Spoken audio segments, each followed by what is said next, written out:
Well, good morning and welcome back in. Thanks so much for stopping in on this Tuesday, May 27th. It's been a long Memorial Day weekend. Hope everyone had a great holiday. I know I did. It was very relaxing. A lot going on over the weekend too. A lot around town, a lot around the country. Not like big news, but a lot of things happening without a doubt. And you know where we always like to start at our daily brief. I love to start at this day in history. So I want to go way the heck back to 1703 when Tsar Peter the Great of Russia founded the city of St. Petersburg.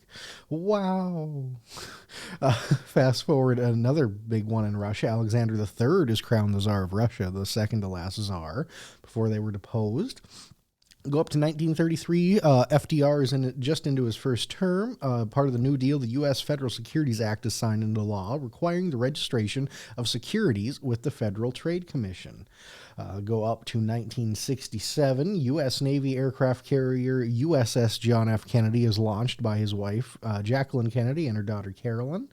And up in 1999, Space Shuttle Discovery is launched, and it becomes the first space shuttle mission to dock with the International Space Station, which, of course, has been pretty much continuously manned for the last 25 years. So always a fun time there. And that brings us into the headlines, which, as always, you can check out on mydakotan.com. You can read the article, get the rundown, and also get the full article, a link to the full article as well. Excuse me. Of course, I think Jonathan mentioned this on Friday. I don't remember. It's Tuesday already now. Fourth police chief finalist did withdraw from consideration in Minot, citing mayoral candidate Rob Fuller. Of course, tonight, Tuesday, they are having that meet and greet at City Hall. A leading finalist for the police chief withdrew early last week, citing concerns over internal politics and the mayoral candidacy of the council member who helped trigger the prior chief's ouster. Dr. Richard Rosell's exit sharpened scrutiny over the city's leadership culture as the selection process narrows to 3 remaining candidates. One other really neat one that I saw come out yesterday, a really, really good read if you get a chance to.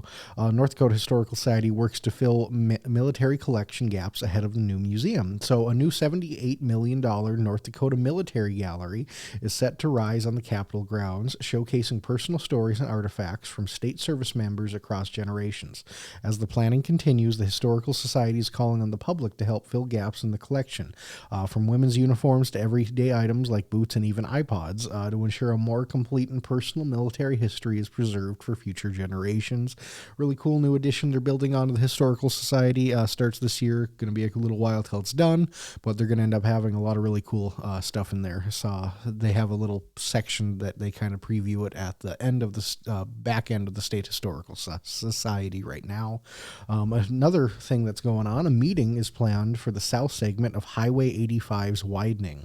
North Dakota Department of Transportation will host 2 public meetings this week to update residents of next phase of the U.S. Highway 85 expansion project, a proposed $290 million effort to widen 31 miles from I-94 to Highway 200. While funding is not yet secured, construction could begin as early as 2028.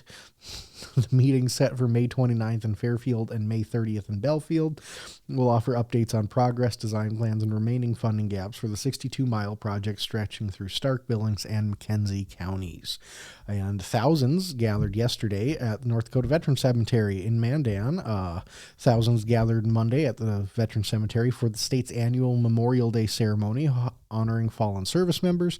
The event featured a Black Hawk flyover, tributes from veterans groups, including over 600 motorcycle riders, and then remarks from Governor Armstrong, Senator Hoeven, and Representative Fedorchak. Keynote speaker, retired CSM Tony Hillig, urged attendees to remember the legacy and lessons left by those who made the ultimate sacrifice.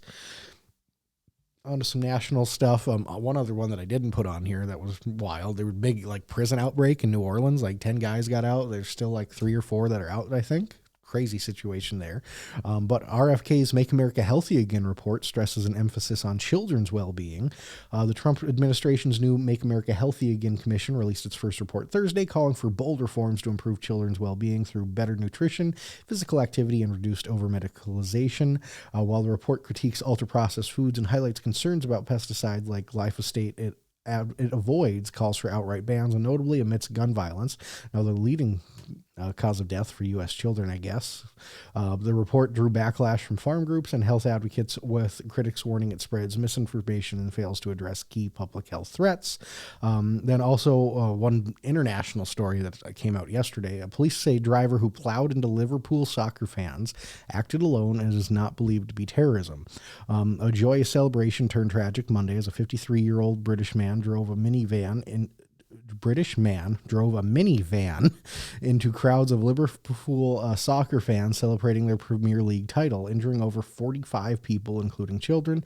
Though not being treated as terrorism, the incident, captured in harrowing videos, reignited fears over public safety and cast a dark shadow over a historic day for the city. Police say the suspect acted alone and remains in custody. So that wraps up the headlines for today. We have a Minot talk coming up this morning at 9 with Jonathan and myself. Going to have some stuff to talk about. It's going to be a great episode as always. Make sure you check us out. We'll have a guest on Thursday. Make sure you check out the Daily Brief tomorrow, as always. Comment on the videos, share us around, and as always, make sure you subscribe. We just hit 800 subscribers, so thanks so much. Of course, that big goal is 1,000. If we can get that by the end of summer, that would be phenomenal. But as always, thank you so much for watching, and have a great rest of your day.